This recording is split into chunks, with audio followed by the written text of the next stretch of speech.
बिस्मिल्लाहिर्रहमानिर्रहीम। अस्सलाम वालेकुम व्यूवर्स। आज मैं बनाऊंगा चिकन मैक्रोनीज़। उसके लिए मैंने 400 ग्राम का एक पैकेट लिया मैक्रोनी का।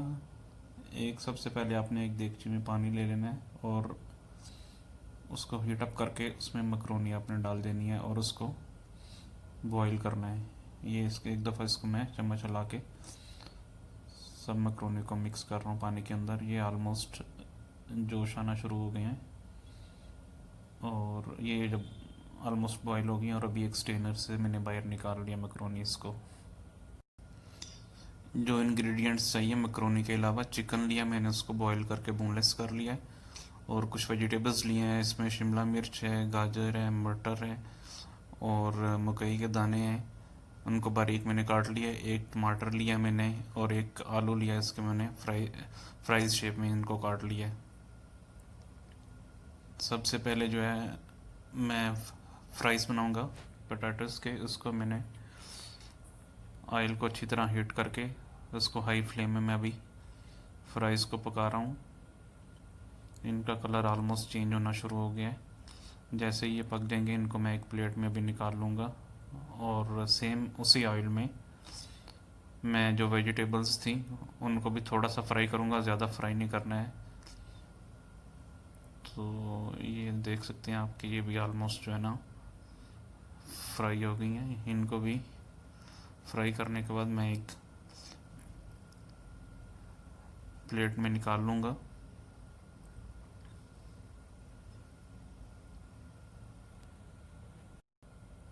एक बर्तन में मैंने थोड़ा सा ऑयल ले लिया, उसमें एक मीडियम साइज़ का बारीक कटा हुआ प्याज मैंने डाल दिया। ऑयल गर्म होने के बाद इसको थोड़ा सा ब्राउन करके इसमें लहसुन का एक स्पून जो है ना वो पेस्ट मैंने बनाया वो ऐड कर दूंगा और एक जो टमाटर आपको दिखाया था वो उसको मैंने बारीक काट लिया और उसको भी इसमें ऐड कर दूंगा।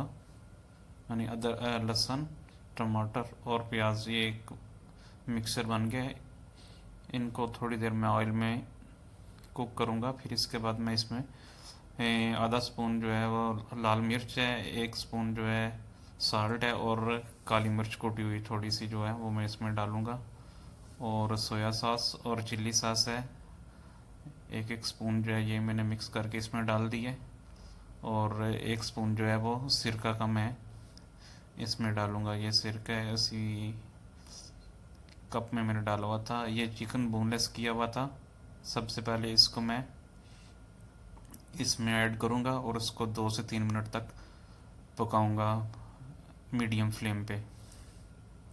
लो से मीडियम फ्लेम और ज़्यादा हाई फ्लेम पे नहीं पकाना इसको। और उसके बाद ये फ्राइज़ की हुई जो वेजिटेबल्स हैं वो मैं इसमें डाल दूँगा और 2 से 3 मिनट तक इसको भी पकाऊँगा ऐसे ही लो फ्लेम पे या मीडियम फ्लेम पे।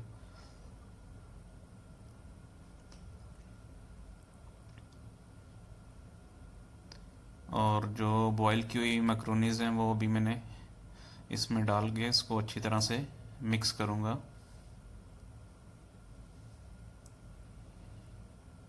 इसको मिक्स करके अच्छी तरह 1 से 2 मिनट इसको फिर पकाऊंगा और लास्ट में मैं इसमें जो फ्राइज़ हैं वो एक प्लेट में मैंने रखे हुए थे वो भी अभी मैं इसमें ऐड कर दूंगा। और फिर से मैंने इसको एक दफ़ा मिक्स किया फ्राइज़ डाल के। अभी मेरे पास वो सब्ज़ प्याज था और सब्ज़ मिर्चें थी बारीक मैंने काटी हुई थी, वो गार्निश करके ऊपर इसका ढक्कन ऊपर दे दूंगा 5 मिनट के लिए। ये ऑलमोस्ट रेडी हो गया। अभी इसको सिर्फ बिल्कुल लो फ्लेम पे मैंने 5 मिनट के लिए कवर करके इसको मैं छोड़ दूंगा।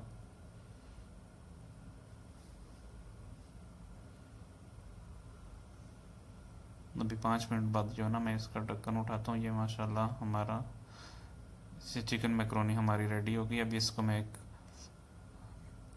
बाउल में निकाल लूँगा। ये आप इसकी फ़ाइनल लुक दे सकते हैं। माशाल्लाह कितनी प्यारी आई है। Thank you so much.